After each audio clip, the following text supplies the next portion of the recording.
Okay, सो ये class 10 का important question है। CBSE 2012, 14, 17 और 19 में आया हुआ है बोर्ड में। A circle touches the side of a quadrilateral ABCD at PQRS respectively. Show that the angle subtended at the centre by a pair of opposite sides are supplementary.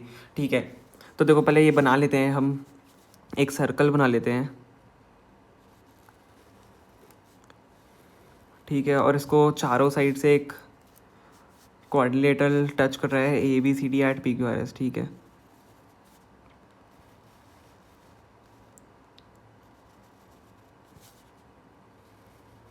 ये कुछ ऐसा हम कोऑर्डिनेट बना लेते हैं, तो चारों साइड ट्रेस कर रहे हैं। थोड़ा छोटा है डायग्राम, पर कोई बात नहीं, हो जाएगा। यहाँ पे ये A B C और D नाम दिया हुआ है एट ये। हमें यहाँ पे PQRS पर टच कर रहे हैं, तो इसको सेंटर मान लेते हैं। यहाँ पे डॉटेड लाइंस बना लेते हैं। तो ये PQR और S। अब देखो, हमें प्रूव करना है कि एंगल जो सबटेंड हो रहे हैं एट द सेंटर वो 180 के इक्वल हैं। तो देखो यहाँ पे हमें डायगोनल्स बना लेते हैं। ठीक है, अब देखो ये वाले जो एंगल्स हैं हमें प्रूव करना है। मैं यहाँ पे पहले लिख देता हूँ, टू प्रूव हमारा जो एंगल AO, या इसको A मान लो, चलो सॉरी O मान लो। ठीक है, हमें प्रूव करना है जो एंगल AOB है वो COD के इक्वल है। AOB जो है वो एंगल COD के इक्वल है, विच इक्वल टू 180 डिग्री। ये दोनों एंगल मिला के 180 डिग्री तो बनाएंगे। एंड हमें प्रूव करना है कि AOD जो है वो BOC के इक्वल है। ओ सॉरी, इक्वल प्रूफ नहीं है, सॉरी। ये एंगल ऐड होंगे तो 180 डिग्री बनाएंगे, और ये जो एंगल AOD है प्लस एंगल COB 180 डिग्री बनाएंगे। ठीक है, अब देखो प्रूफ हम इसको करते हैं।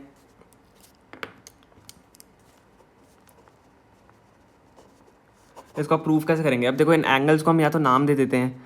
ये एक एंगल हो गया, ये एक एंगल हो गया, ये एक एंगल हो गया, ये एक एंगल हो गया, ये हो गया, ये हो गया, ये हो गया, ये हो गया। तो ये सारे मिला के पूरा 360 बना रहे हैं। तो हम यहाँ से इनको नाम दे देते हैं 1 2 3 4 5 6 7 और 8। ठीक है, ये हमने एंगल को नाम दे दिए। अब देखो एंगल 1 यहाँ पे एंगल 2 के इक्वल है, क्योंकि ये इन दोनों के बीच में आ रहा है। एंगल 1 एंगल 2 के इक्वल है, एंगल 3 एंगल 4 के इक्वल है, एंगल 5 एंगल 6 के इक्वल है, और एंगल 7 एंगल 8 के इक्वल है। तो आप लिख देते हैं हम angle 1 is equal to angle 2, angle 3 is equal to angle 4, angle 5 is equal to angle 6 and angle 7 is equal to angle 8। अब देखो इसको हम या तो x मान लेते हैं, इसको y मान लेते हैं, इसको z मान लेते हैं, और इसको क्या माने, इसको हम k मान लेते हैं। ठीक है, अब देखो ये क्यों हुआ? देखो आप ये टेंजेंट देख रहे हो, ये सारी टेंजेंट है साइड साइड में, तो टेंजेंट सेंटर पे सेम एंगल बनाती है, इसलिए है। तो आपको ये लिखना पड़ेगा tangent subtend equal angles eight the centre. Tangent subtend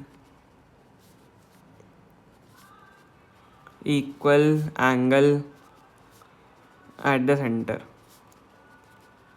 ठीक है, इसके भी मार्क्स होते हैं, तो आपको ये लिखना पड़ेगा। अब देखो इसको हम अगर सबको ऐड करें, एंगल्स को इन सबको अगर ऐड करें तो 360 डिग्री बन रहा है। तो इनको अगर हम ऐड कर देते हैं, यहाँ पे लिखना पड़ेगा angle 1 plus angle 2 plus angle 3 plus angle 4 plus angle 5 plus angle 6 plus angle 7 plus angle 8 is equal to 360 degree. अब देखो हमने इनको नाम दिया, एंगल 1 और 2 x है, हमारे एंगल 3 और 4 y हैं। तो यहाँ पे हम लिख देंगे x plus y plus y, 3 4 दोनों सेम है, 5 और दोनों 6 सेम है, z plus k plus k is equal to 360।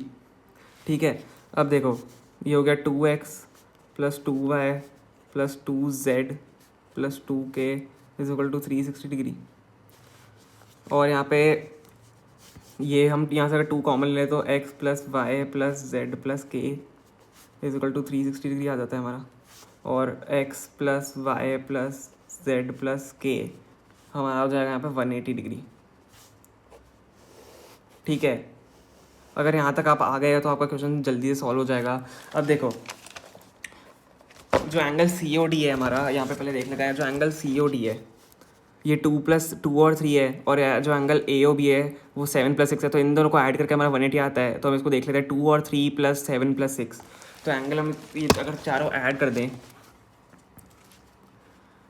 Angle 2 plus angle 3 plus angle 6 plus angle 7, ये हमारा 180 आ रहा है। ठीक है, तो यहाँ पे एंगल आपका 2 और 3 क्या है, 2 + 3 आपका सी ओ डी है।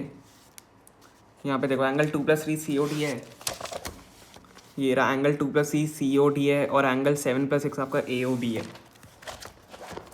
C O D plus angle A O B क्या आ रहा है आपका 180 डिग्री, और यही हमें प्रूव करना था, यही हमें यहाँ पे पीछे प्रूव करना था कि angle A O B plus angle C O D equal to 180 degree. अब देखो similarly angle A O D is angle plus angle B O C is equal to 180 degree हो जाएगा। तो अब आप लिख सकते हो similarly angle A O D plus angle B O C 180 degree हो जाएगा। तो आपको यही प्रूव करना था, यही आपका आंसर है।